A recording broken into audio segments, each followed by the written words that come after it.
بڑی ہستی آپ کے جنازے کے ساتھ سر جھکا کے جا رہی، آنکھوں سے آنسو جاری ہے. کسی نے پوچھا شاہ جی یہ سر جھکانا کیسا، یہ رونا کیسا؟ رو کے کہا بڑے بڑے بادشاہوں کے جنازوں میں گیا ہوں، کبھی آرزو پیدا نہ ہوئی کہ ایسا جنازہ میرا ہو. میں نے بڑے بڑے ولی اللہ کے ذکر پڑھے، کبھی آرزو پیدا نہ ہوئی کہ اس ولی کی جگہ میں ہوتا. لیکن آج یہ غازی علم الدین کا جنازہ دیکھ کے جماعت علی شاہ کہتا ہے کاش اس چربائی میں جماعت علی شاہ ہوتا. سبحان اللہ. اور غازی علم الدین جو ہے نا یہ جیل میں تھا نا، تو ان کو ملنے پتہ ہے کون گیا؟ پیر میر علی شاہ رحمۃ اللہ علیہ کے پیر شمس الدین سیالوی رحمۃ اللہ علیہ. شمس الدین سیالوی جب ملنے گئے نا تو سپرنٹینڈنٹ نے کہا شاہ جی غازی علم الدین سے پوچھو رات کو غائب ہو جاتا ہے، کدھر جاتا ہے؟ تو جب شاہ جی گئے نا فرمایا غازی علم الدین سپرنٹینڈنٹ تیری شکایت کر رہا ہے اور کہتا ہے تو رات کو غائب کہاں ہو جاتا ہے؟ غازی علم الدین رو کے کہتے ہیں شاہ جی آقا بلا لیتے ہیں.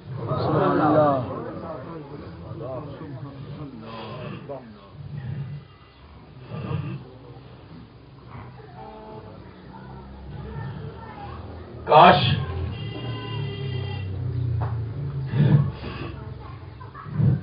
کاش 100,000 کاش غازی علم الدین کے عشق کا صدقہ، بلال حبشی کے عشق کا صدقہ، اور ویسے کرنی کے عشق کا صدقہ کوئی رات ہماری بھی تو زندگی میں آ جائے، کبھی زندگی ہماری بھی تو انگڑائی دے، کوئی رات ہماری بھی تو معراج بن جائے، ہمارا گھر خوشبوؤں سے مہک اٹھے، ہمارے گھر میں روشنی ہو جائے، ہم آقا کی بارگاہ میں کہیں آقا ہماری آنکھیں اس قابل نہیں، ہمارا گھر بھی اس قابل نہیں، ہمارا عمل بھی ہے آقا، ہم تو آرزو کرنے کی جرات بھی کیسے کریں، ہمارے پلے تو کچھ بھی.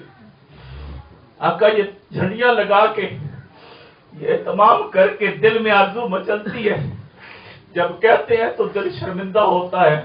تیرے اندر تو کوئی ایسی بات نہیں ہے کہ وہ مہربانی فرمائے. آقا آپ بڑے ہیں، آپ تو گناہگاروں کو گلے لگاتے ہیں. آقا ہم مجرموں پہ کرم کر دیں، ہم سیاکاروں پہ کرم کر دیں.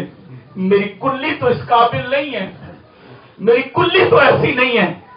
وہ ایک غریب عورت تھی نا، باقی بلّہ کا دور ہے، باقی بلّہ کے دور میں ایک غریب عورت ہے اور ایک محفل میلاد میں جاتی ہے، اسے روک دیا جاتا ہے، خاتون تو نہیں جا سکتی، یہاں بڑے بڑے لوگ آئے ہیں اور یہاں عورتیں نہیں جا سکتی. وہ واپس پلٹی، اس کی چھوٹی سی بیٹی تھی، کہنے لگی ماں کیا امیر لوگ میلاد مناتے ہیں غریب نہیں؟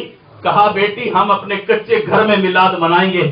یہ اپنی بیٹی کو بٹھا کے یہ درود و سلام پڑھتی ہیں، یہ محفل سرکار کی سجا لیتی ہیں اور رات کا حصہ گزرتا ہے اور یہ عورت اپنی بیٹی سے کہتی بیٹی باہر دیکھ ٹائم کیا ہو گیا ہے، سحری کریں. جب بچی باہر آئی تو کیا دیکھتی کوئی سفید ریش بزرگ ہے اور دروازے کی چوکھٹ کو چوم رہے، توڑ کے آتی کہتی ہے ماں کوئی سفید ریش بزرگ ہے ہمارے دروازے کی چوکھٹ کو بوسے دے رہا ہے. وہ عورت باہر دیکھی، کیا دیکھتی ہے؟ وقت کے ولی شیخ عبد القادر جیلانی رحمت اللہ علیہ دروازے کی چوکھٹ کو چوم رہے، رو کے ہاتھ جوڑ کے کہتی ہے میں تو گناہگار ہوں، میں غریب عورت ہوں جسے کوئی محفل میلاد میں جانے نہیں دیتا، آپ مجھ گناہگار کے دروازے کی چوکھٹ کو چومتے ہیں. فرمایا عورت چپ کر جا، ابھی ابھی اللہ کے نبی آئے تھے، ان کے قدموں کی جگہ کو بوسہ دے رہا. سبحان اللہ.